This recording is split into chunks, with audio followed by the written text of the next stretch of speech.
So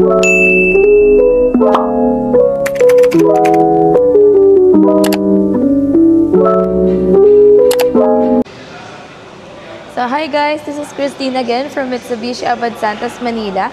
And for today's video, I'll be sharing with you the best entry-level pickup truck for this 2025. So guys, representing the 2025 Triton GLX Automatic na Blade Silver Metallic. So by the way, you have other options naman kapag gusto nyo mag-avail ng ating Triton. We have the Diamond White, Jet Black Mica, Graphite Gray Metallic, and Red Solid. So for White Diamond guys, additional 15,000 tayo sa SRP. So again, ito yung entry level natin para sa ating Triton, which is the Triton GLX Automatic. Then yung ating top of the line naman is the Triton GLS. So susubukan ko guys daanan kung kaya ko siyang i-compare. Well, ito lang yung makikita nyo. So ayan, dito tayo sa unahan ng ating unit. As you can see, meron tayo dyang color black na front grille. Then, sa Triton GLS kasi meron siyang, banda dito yun guys, yan. Meron siyang meron siyang chrome accent sa Triton GLS. Well, for the Triton GLX, ito lang siya. Sobrang plain niya lang. Pero, mas nagagandahan talaga ako sa itsura ng Triton GLX compare sa GLS. So, kanya-kanya naman tayo guys. Ayan.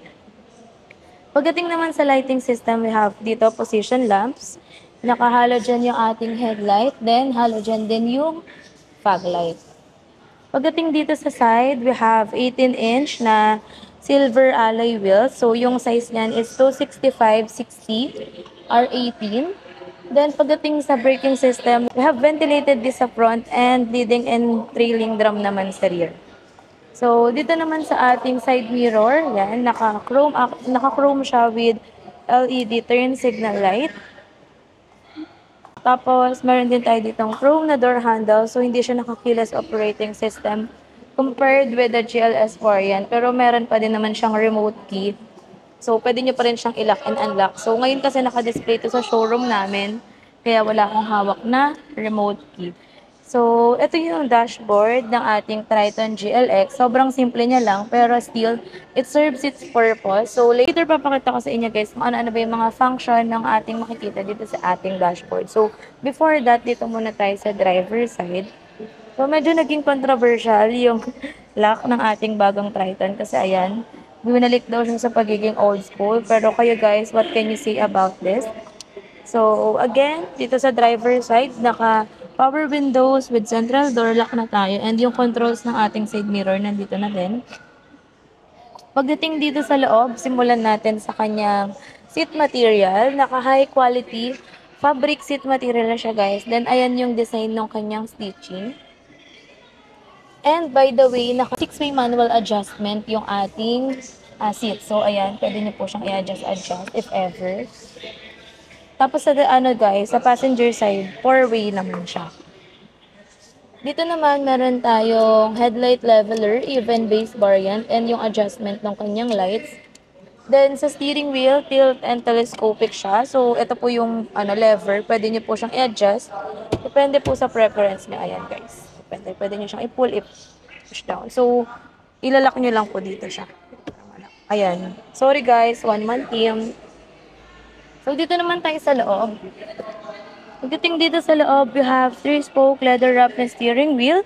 So, meron tayong controls dito para sa ating instrument cluster. Then, para din sa ating multimedia system. So, even base variant, guys, meron na rin tayong cruise control and voice command function. So, ito yung itsura ng ating instrument cluster. So, combination siya ng analog and digital. So, di ko lang mapakita sa inyo kasi wala nga ako. So, dito sa side, meron tayo ditong mga controls para sa ating lighting system. Then, dito naman para sa ating windshield washer. Multimedia system natin guys, naka 8-inch siya na touchscreen monitor, equipped ng Apple CarPlay and Android Auto. So, meron din naman ditong camera if ever. Makikita nyo rin yung likuran natin as reverse. Pwede nyo siyang pindutin. Click nyo lang yung camera, then makikita nyo na yung kanyang reverse camera.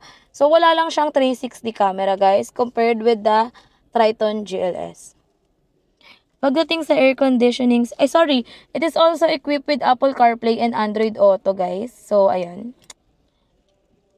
Air conditioning system naman natin, naka-single zone. Auto climate control tayo with max cool. So, ayan guys, imagine, even base model, maganda pa din yung kanyang dashboard. So, sa mga gusto mag-avail ng Triton GLX, let me know. Yan, meron kaming for viewing dito sa aming showroom. So, going back, meron tayo ditong 12 volts na power outlet.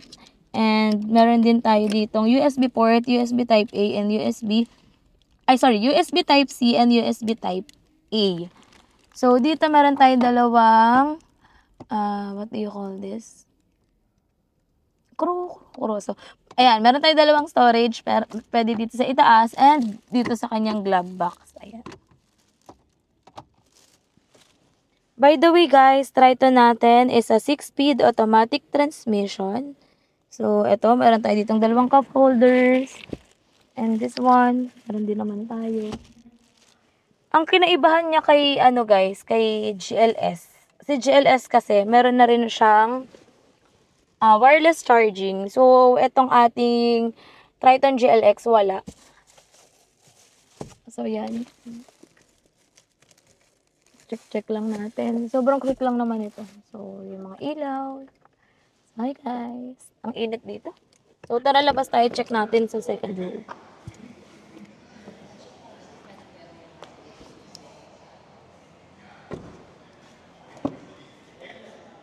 So, ito yung second row ng ating unit. So, 5-seater nga pala siya. Then, dito sa second row, meron pa din tayong 12 volts na power outlet and USB port na Type-A and Type-C. Dito naman tayo sa likod. By the way guys, fuel tank capacity is 75 liters. So, ayan. Dito tayo sa rear. Ito yung rear view niya. Naka-halogen pa din yung ating rear combination lights. Then even base model, meron na rin siyang reverse camera. So bed liner guys, included na rin yan.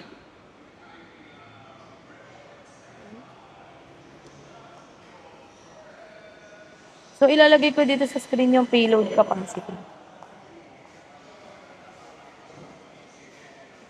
In terms of safety features, I'll be listing it down para makita nyo kung ano-ano ba yung mga safety features na available dito sa ating Triton GLX Automatic para at least makompare nyo na rin siya with our Triton GLX.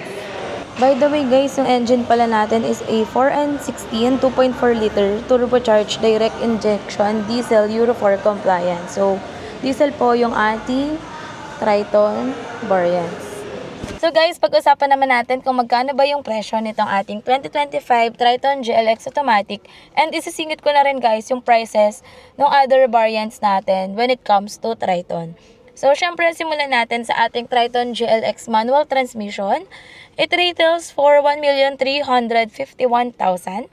So pwede nyo siyang ma-avail for only 36,000 pesos guys.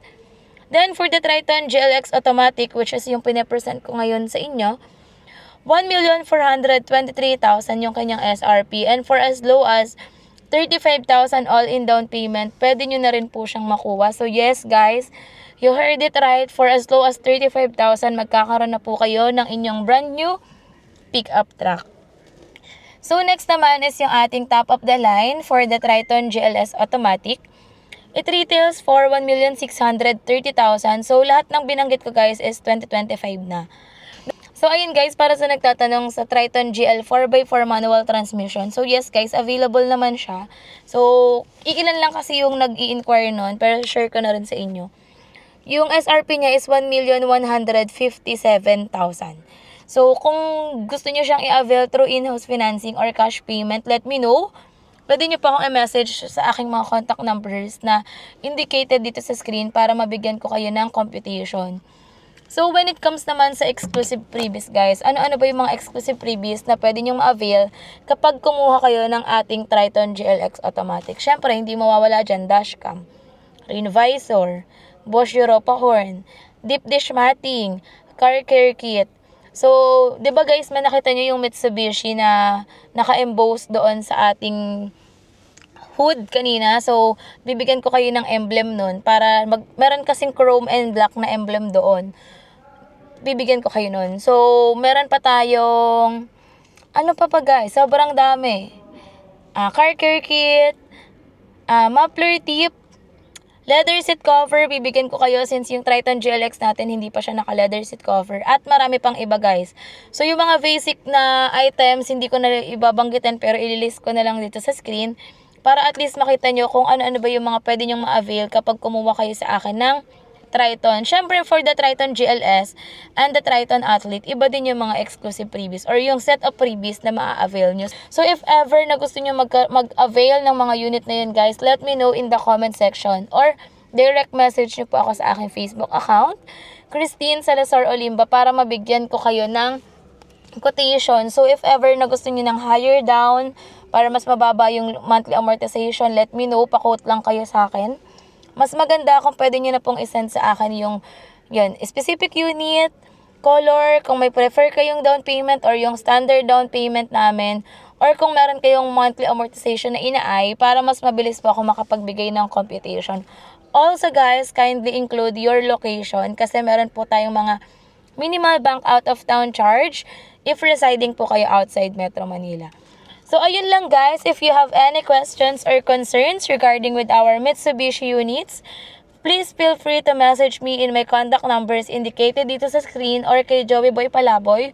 So, pwede nyo rin po kaming bisitahin here at Peak Motors Jose Abad Santos, Manila Branch, located at number 2943 Jose Abad Santos, Manila.